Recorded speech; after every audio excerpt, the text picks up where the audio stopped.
Good morning. Thanks for joining us. This is KST's Halacha Review for Friday morning, June 5th.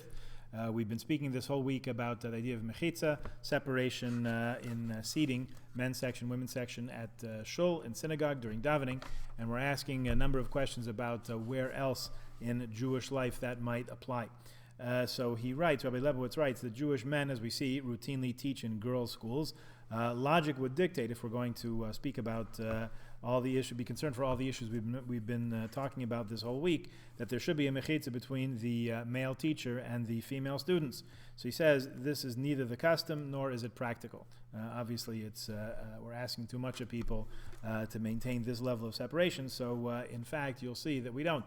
I'm not aware of any school here or other places, not Israel, not anywhere else, that has separation between men and women, between teacher and student. Some schools do employ only female teachers, and that certainly makes sense.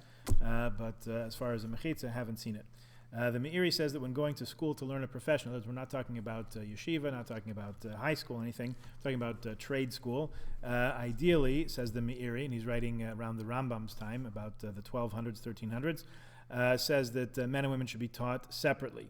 Many poskim say this also applies to limudei kodesh, to Jewish studies, not just general studies, and boys and girls should be taught separately. Schools which allow mixed classes are not acting correctly. These are the words of Rabbi Lebowitz, and you'll see here an open contradiction to what Rabbi Joseph Soloveitchik taught and set up in his school, Maimonides School in Massachusetts, in Boston suburbs, where he was the Rav for many decades and the founding head of the school there, where they do have boys and girls learning together from primary grades all the way up through high school, up till grade 12. As far as I know, last I checked, that was both general studies and Jewish studies, Limudei Kodesh. Rav Moshe Feinstein wrote that even young children should be taught separately. However, if it's hard to have separate classes for the very young, he says, we can be lenient. The minhag seems to be that we're lenient for nursery-age children. That certainly is the case in our fair city of Toronto, where boys and girls are together in most of the nursery schools that I know of. Probably not all, I'm probably not aware of some of them, but in most of the nursery schools, yes, and even in some of the primary grades, also boys and girls are together, and there are other schools which have separate classrooms for boys and girls. Family seating is a routine practice in a hotel, where individual families are seated at tables throughout a large dining room. If you ever went away, either for a Shabbaton, a Shabbos away, or for Pesach away, then certainly see that families do sit together. Many poskim struggle to find a heter for this practice.